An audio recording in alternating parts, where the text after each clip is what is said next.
Welcome back to it. You're tuned into your Feel Good Breakfast Show, Expresso, right here on S3, and we are taking care of you with regards to stress and anxiety this morning. And up next, we're discussing healing in an age of anxiety. There's so much going on.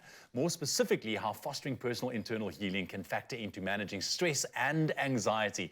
Now, for this conversation, we are joined this morning by Katie McKenzie, a South African modern artist and specialized kinesiologist, registered counselor Shanaz Moose, and also practicing a lawyer and creator of the Finding Miracles blog of positive affirmations with over 48,000 followers at the moment, Kavita Kuruji. Ladies, thank you very much for joining us this morning. I'm glad we're talking about this because the world is crazy. There's so much noise out there, and it really takes a step back from us to recognize what is going on and focus on internal healing, and that's what we want to address. Katie, I want to start with you. When we talk about internal healing, how do you perceive it? What does it mean to you, specifically trying to address things like stress and anxiety, which sometimes, most often, is this underlying issue that we don't even know is going on? No, for sure. I think for me, my internal healing, I think everyone's journey is different, but for me, it's first of all a journey and not a destination. It's a continual journey. And for me, it's a continual journey back to the self, to your true, authentic self, really connecting with yourself, trying to figure out what your triggers are, what your true emotional needs are, so that you can truly tap into your intuition and listen to your body. That's very, very key, is to listen to your body. And through doing that, any external stresses, you are able to connect to yourself and not allow them to aggravate your stress levels as much and aggravate your anxiety levels as much. And the same with internal emotional turmoil. You are able to analyze and really identify your emotional triggers so you don't allow it to elevate your anxiety levels and elevate your stress levels. So it's really coming back to yourself.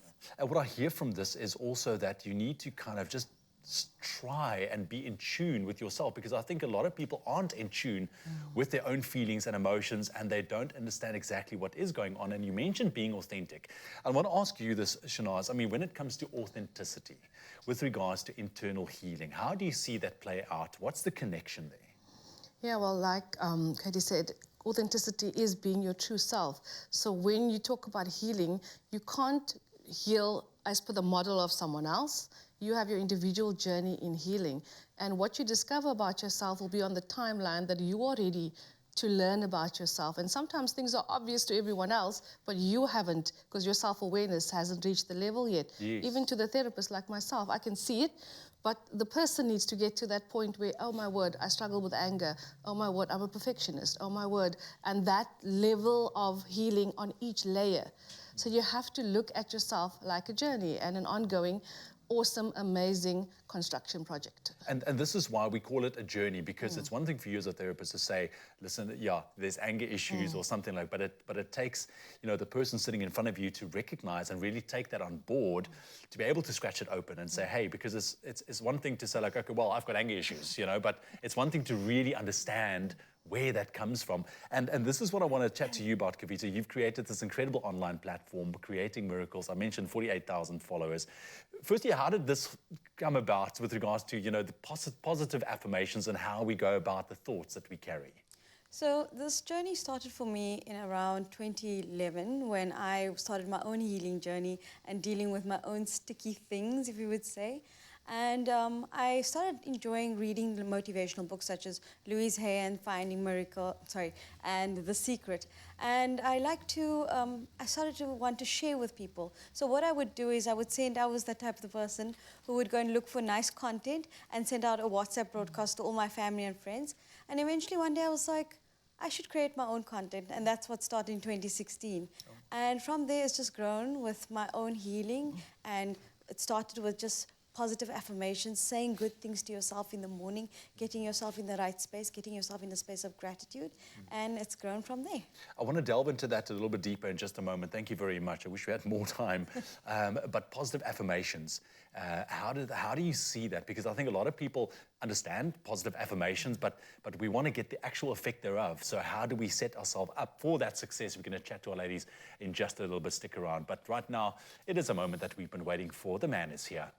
It's my Feel Good Breakfast Show.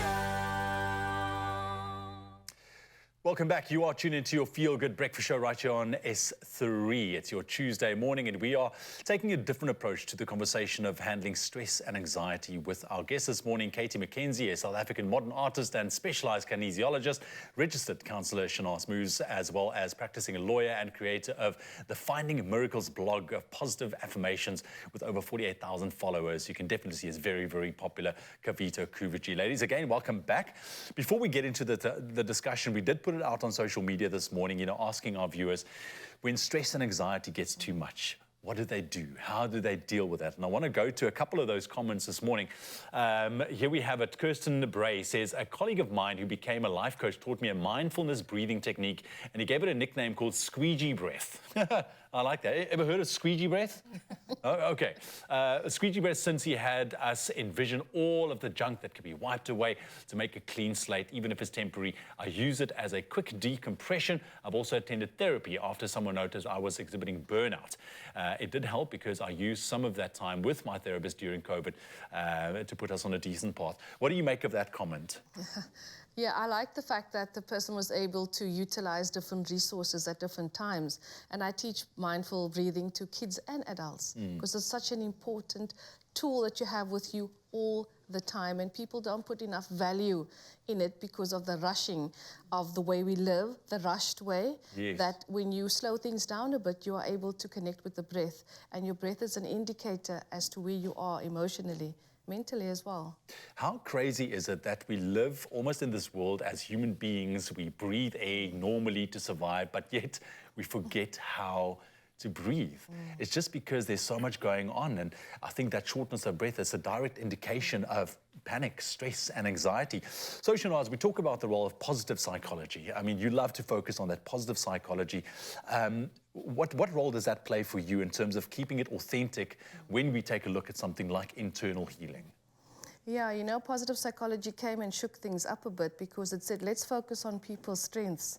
Let's not look at them as being defective or having a mental illness. Love that. So let's find what makes you you, and how can we utilize it and magnify it. I think a lot of people don't have the ability to see the best within themselves. And positive psychology gives you the tool to zoom in on the best of you, not the worst of you, which is how society functions. So when it comes to your healing and you're finding ways to get out of deep, dark holes, seeing that there's good in you, there's power in you, that there's love in you and light, helps you say, oh my word, I'm doing this, I'm doing this. Absolutely. And that link between the two, you're not an illness, but you are someone just finding the next way out of the hole that you're in. That's all. And it just makes it more apparent. Again, we always say live every day with an attitude of gratitude. Yeah. There's so much negative in the space around us, yet there's so much to be grateful and thankful for, and looking at that, or having that little bit of an introspection and seeing, but what good do I have? What am I busy with? What are my key points that I can be proud about?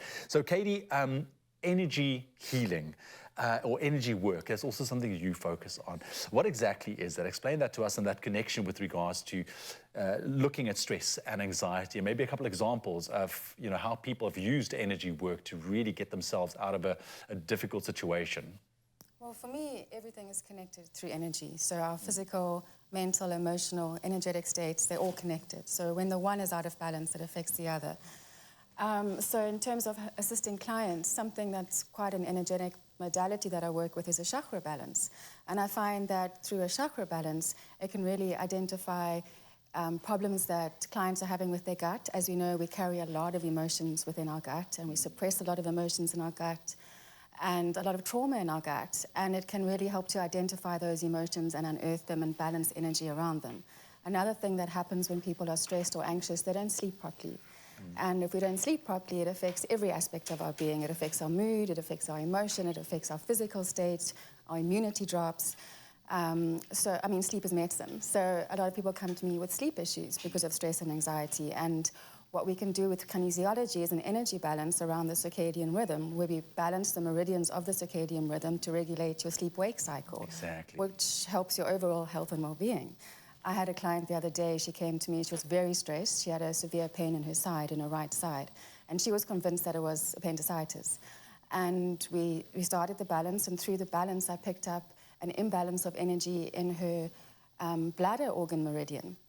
system, so which is completely disconnected to the pain in the right side. And indeed, she went to the doctor the next day and was diagnosed with a bladder infection. Yeah. So everything is connected through energy. Sure, I love that. That is fascinating to me, and it brings me also to what I want to chat to you about in just a bit, Kavita, is about that energy, because we speak about energy, and now we're going to want to go into positive affirmation and what you keep telling yourself on a daily basis. Stick around for that chat, and also still connect with us on social media in terms of how you go about dealing with stress and anxiety. It's my feel-good breakfast show. Welcome back. You're tuning into your Feel Good Breakfast Show Expresso right here on S3, and we celebrate Relaxation Day. And in order to do that, we need to find a way to manage our stress and anxiety. And I mean, what a conversation it's been this morning in studio. Really did enjoy it. I hope you enjoyed it at home as well. Really learning how to foster that personal internal healing and how that can factor into managing your stress and anxiety. We are back with Katie Shinaz and Kavita this morning. We're going to do some breathing this morning. But before we do that, Kavita, we spoke about energies earlier on, and I also firmly believe in energies, and I think why your blog Finding Miracles is so, I think, popular, because it has to do with that positive affirmation and energies. How do we approach this? Because I don't think people fully understand, you know, especially maybe finding out, dipping their toes into positive affirmations. What's the best approach? So the best approach, I would say, and this is something I usually tell people when they ask me, how do you start? I would say start with the words I am, and then add is what you would like to be. For instance, I am happy, I am grateful, and I always recommend that you start with gratitude, because gratitude sort of lifts you into the energy. So for instance, when you wake up in the morning, you're like, oh, another day. No, start your day with, I'm grateful to be awake. I'm grateful to be alive. I'm Even if grateful you to be don't feel healthy. it. Yeah. Even Especially if you don't feel it. But it also helps to connect to the parts of yourself that you're grateful for. Now, this is something that you can start off with, but at the same time, people will say, oh, no, you can't just say, I am a millionaire and not be there. You know, with every affirmations, you need to say, okay, I am happy, and then also ask yourself, what is it that is making me think I am not happy? And then do the healing work from there. For instance, going to a kinesiologist, going to doing different healing modalities and taking it from there. I love that. I love that. You know, it's about saying it, speaking it, but it's also having that belief behind it as well. Katie, let's chat about some breathing. Take us through a couple of techniques that we can do at home, maybe, especially, you know, when it comes down to panic attacks and those kind of things. When you see those things coming on and those symptoms, how do we use breath? So as we spoke about earlier, breathing is one of the things that we don't do when we're stressed. We don't breathe properly. Yeah. And that's probably the simplest self-healing tool that we can give to ourselves, because when we do breathe properly, we bring down our stress hormone level, we bring down our blood pressure, we activate our immune system, which gets deprived when we stress. So it's just one of the most amazing things, and the simplest things is just to breathe properly when we're stressed. And one of the things that we can do in breathing in and out and focusing on our breath is activating the kidney meridian. So the kidney meridian is the organ meridian system that's linked to fear and anxiety, directly linked. Wow. And the kidney meridian massage points are just under your collarbone here. And that's correct, yeah. So to do it with neutral touch, the thumb is always neutral and 2 fingers are neutral, and to just massage under your collarbone while you're breathing. And you can actually feel yourself. It almost forces you to actually breathe in and out while you're doing it. So to do that, to really stimulate these points while you're breathing in and out. And then another little technique to do is to hold the front and back of your head while breathing in and out. Okay. And the reason why we do that is we want to bring blood back into the forebrain. So when we're in our sympathetic stress state, the blood drains from the forebrain. And the forebrain is our center of logical and rational thinking, so we can bring ourselves into the present moment and become less anxious and be more grounded. So whilst we're breathing in and out, to really just hold the front and back of your head to bring blood to those areas of your body. Focus on the breathing. To bring you into a more rational state and a less anxious state while focusing on your breath. I love that. Katie, thank you very much. Thank you very much for joining us this morning. I mean, that was very, very informative. But I think the takeaway and the key points here with regards to looking internally to address stress and anxiety is to go through all about these techniques, the positive affirmations, the breathing techniques, the positive psychology as well. But it's a journey. It's something that you have to do continuously and be diligent with that. I think that is the key point. Connect with us, continue on social media in terms of how you deal with stress and anxiety.